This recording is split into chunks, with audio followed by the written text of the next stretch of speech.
जब तुम आत्मज्ञान प्राप्त करोगे पार्थ, स्वयं को मुझसे जुड़ा ही पाओगे। तब तुम भी मेरी ही भांति स्वयं को परमात्मा के रूप में देखोगे। किंतु उस पद को प्राप्त करने हेतु मेरे प्रति संपूर्ण समर्पण अनिवार्य है। समर्पण क्या है मां? समर्पण मन की ऐसी स्थिति का नाम है जब मनुष्य अपने सारे संकल्पों का त्याग कर देता है, स्वयं से किसी प्रकार के निर्णय अथवा प्रण भी नहीं लेता। जिस प्रकार के कार्य उसे दिए जाते हैं उसी प्रकार के कार्य करता है। वास्तव में समर्पण का अर्थ होता है अपने आप, अपने मन, बुद्धि, ज्ञान, इच्छा, आशा को, अपनी भावनाओं, अपना सब कुछ किसी को अर्पण कर देना। और ऐसे समर्पण को भक्ति कहते हैं।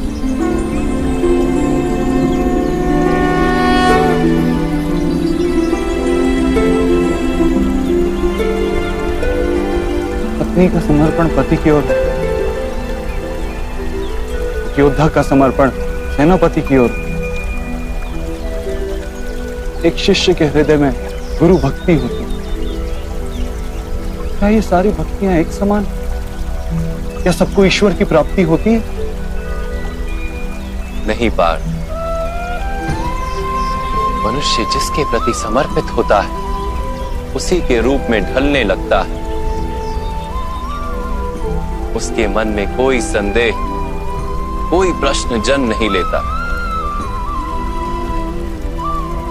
किसी दुष्ट के प्रति समर्पण उस मनुष्य के कार्यों को दूषित कर देता है।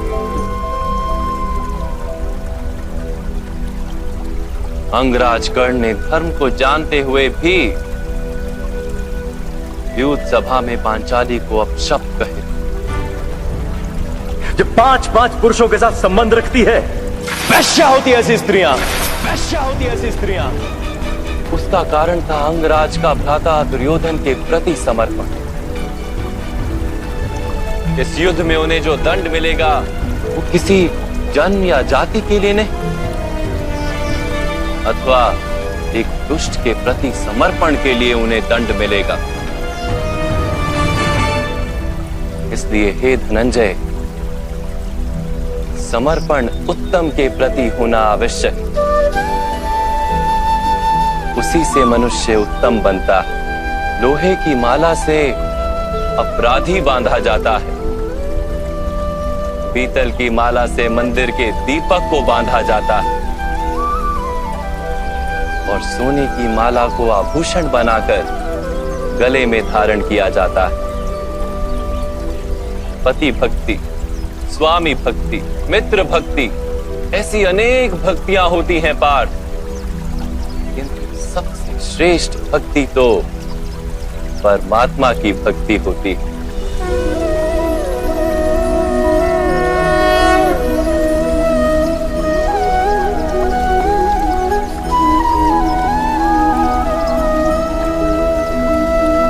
ये तो परमात्मा की भक्ति का सांख्य अथवा कर्म योग से क्या संबंध? सांख्य योग के कारण मनुष्य स्वयं को आत्मा के रूप में जानता है। कर्म योग से वो जीवन के बंधनों से छूट जाता है, और भक्ति के कारण मनुष्य को परमात्मा के वास्तविक रूप का ज्ञान होता है। परमात्मा के ज्ञान से मनुष्य जन्म मरण के फेरों से छूटकर सच्चिदानंद स्वरूप को प्राप्त कर लेता है। परमात्मा में समाकर स्वयं परमात्मा हो जाता है।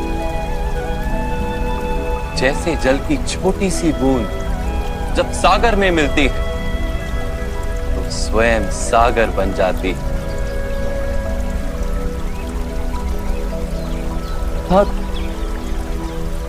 इस शरीर का कोई महत्व ही नहीं है माधव। अवश्य महत्व है पार्थ। शरीर के माध्यम से ही मनुष्य को परमात्मा का साक्षात्कार होता है। मृत्यु और नए जन्म के बीच के समय में आत्मा के ज्ञान में वृद्धि नहीं हो पाती। इस जन्म में प्राप्त अनुभव, ज्ञान, विचार और अभ्यास को लेकर आत्मा नया शरीर धारण करती है। आत्मा की प्रगति और अधोगति शरीर में रहकर ही संभव है।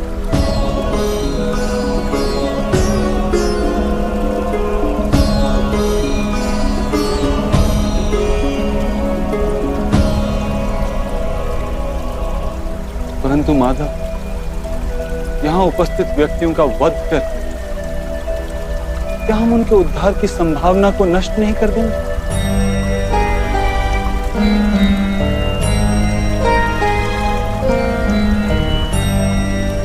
हमारे शत्रु धर्म की मर्यादा को तोड़ चुके हैं पार्थ। धर्म का स्वभाव बन गया। उनका उद्धार अब असंभव है।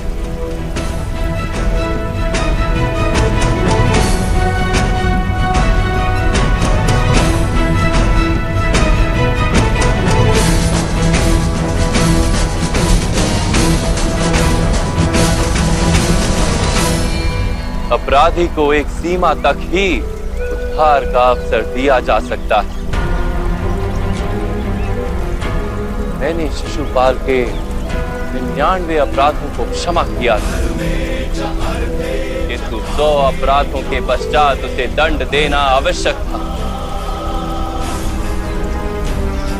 अपराधी को यदि अपराध करने दिया जाए तो उसका अधिक से अधिक पतन होता है।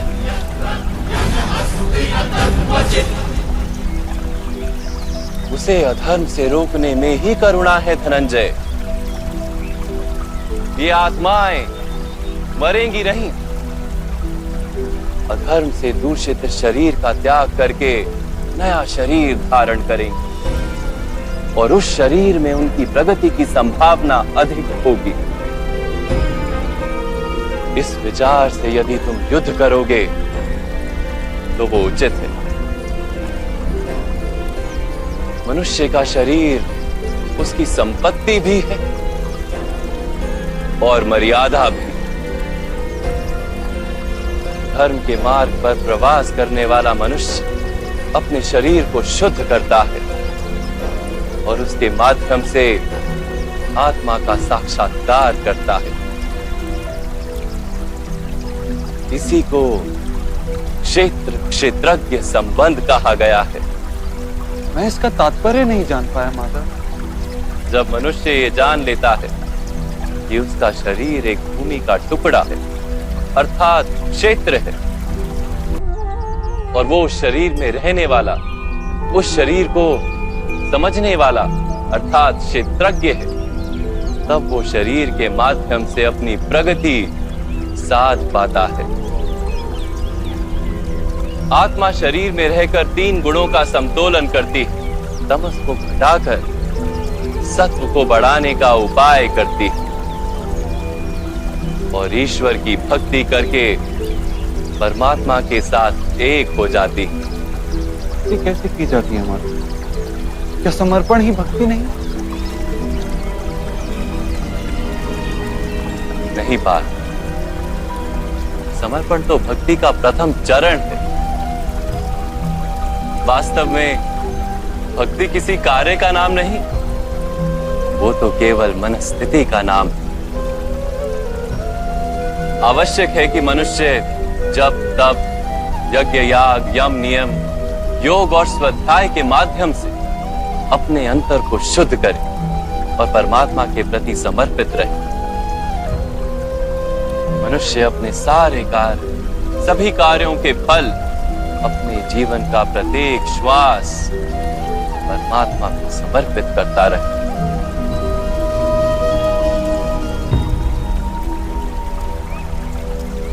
कि भक्ति केवल मन की स्थिति, तो जब तब आदि का क्या महत्व है मां? जैसे आज खोया हुआ पात्र कल पुनः मैला हो जाता है, वैसे ही मनुष्य का मन बार बार परमात्मा से विमुख हो जाता है। इसीलिए आवश्यक है कि जब तप और स्वाध्याय आदि के माध्यम से स्वयं को निरंतर ये स्मरण दिलाता रहे कि उसका जीवन परमात्मा के प्रति समर्पित है। किस तट पर डुबकी लगाई जाए इसका महत्व नहीं, महत्व है डुबकी लगाने का। भक्ति योग का एक ही सार है पार कि मनुष्य परमात्मा को अपना जीवन अर्पण करके परमात्मा की भक्ति करता रहे और सत्व गुण से युक्त संपत्ति को संभाल कर रखे। सत्व गुणी संपत्ति किसे कहा जाता है? अहिंसा सत्यम क्रोध त्याग शांति ही पेशुनम दया भूतेष्व लोलुप्त्वम मार्दवम वीर चापलम तेज क्षमा धृति शोचम द्रोहो नातिमानिता भवन्ति संपदम देवी अभिजातस्य भारत। बिना कारण तथा स्वार्थ के हेतु हिंसा करना अधर्म है पार।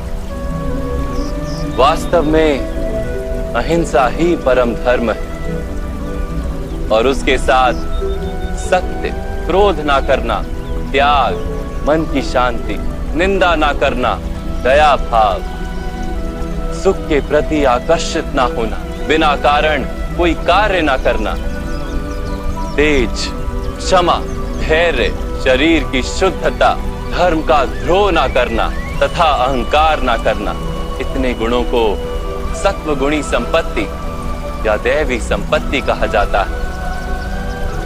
इसी से मनुष्य परमात्मा की अर्थात मेरी भक्ति कर पाता है, जीवन के कर्तव्यों का वहन करता है, धर्म की स्थापना करता है और कर्म के फल की आशा का त्याग करके जीता है।